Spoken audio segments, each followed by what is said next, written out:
Oneness. Oneness. Oneness. Welcome to the Oneness Movement for Humanity. Our collective destiny is glorious. Let's work together. Hi everyone, my name is Mit Gopal. Today's podcast is a reading from my book, Preserving Oneness of Humanity. The title is 1,000 Paper Cranes. In August 1945, an atomic bomb crushed Hiroshima, and the impact instantly incinerated 80,000 city inhabitants, leaving behind a crater of devastation. Sadako Sasaki was only 2. Still alive after the explosion, she was 2 kilometers away. She led a normal life until the age of 12 years. One day, after a vital relay race Sadako had helped her team win, she suffered from extreme tiredness and dizziness. The symptoms continued to recur until her parents took her to the Red Cross hospital to find out what was happening to her daughter.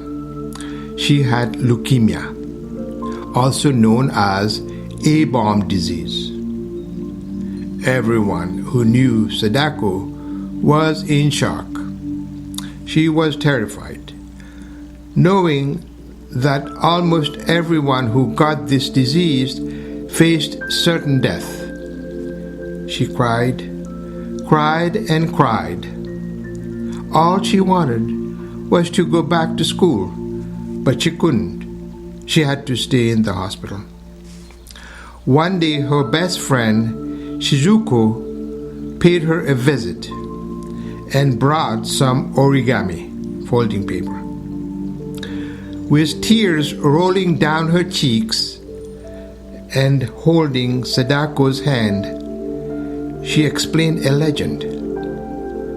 According to tradition, the crane, a sacred bird in Japan, lived for 100 years. And if a sick person folded 1,000 paper cranes, then that person would soon get well. After hearing the legend, Sadako wiped away the tears and her face lit up with a faint smile, one she hadn't mustered for days. With a nod, she determined to fold 1,000 paper cranes in the hope that she would get well again. Sadako's family and friends worried so much that many of them sat beside her as encouragement for the sick girl to fold cranes.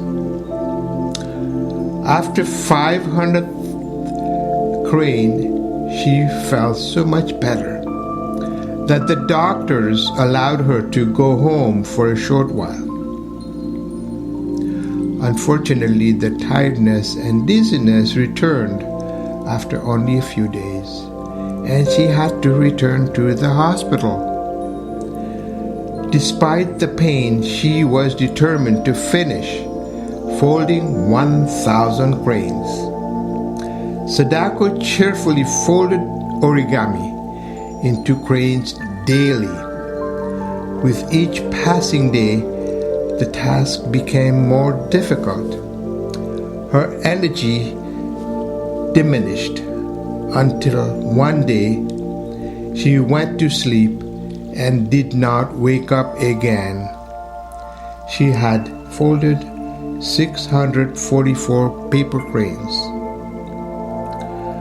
Her family and classmates were heartbroken after their loss. They decided to form a club to honor her courage. Word spread fast. Students from 3,100 schools and 9 different countries raised funds.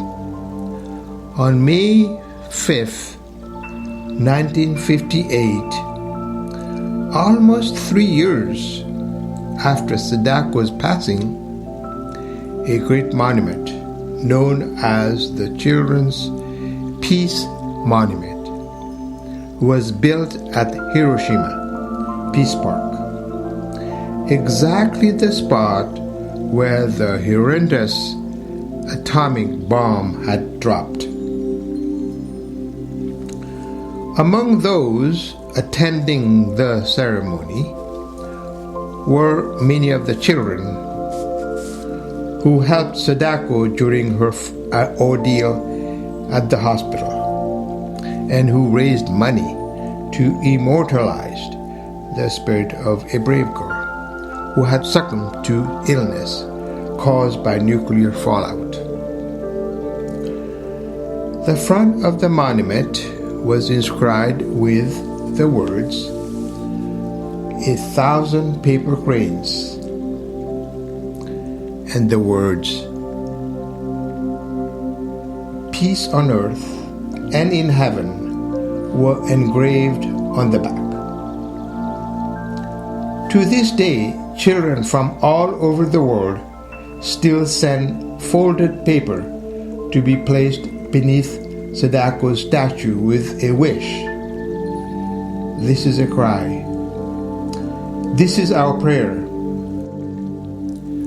Upon hearing Sadako's story, I was touched by her unfortunate situation and her desire to live a full life.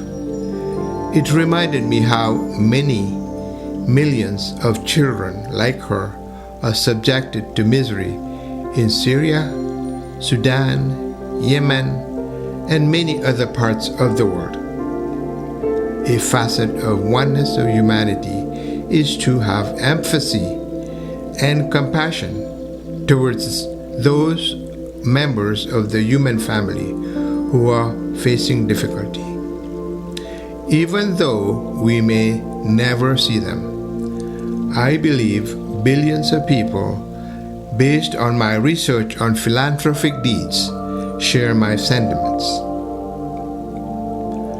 In memory of Sadako and millions like her, I decided to write 1,000 blogs to promote peace, harmony, and prosperity on earth. Given that I can only write 25 pieces a year, it will take me 40 years to accomplish this goal. At 70, I have another 10 years of writing capacity left in me.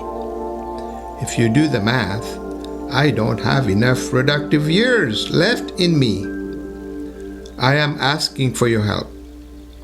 I invite you to write blogs related to oneness, and please submit them to the Facebook group called Oneness Movement for Humanity.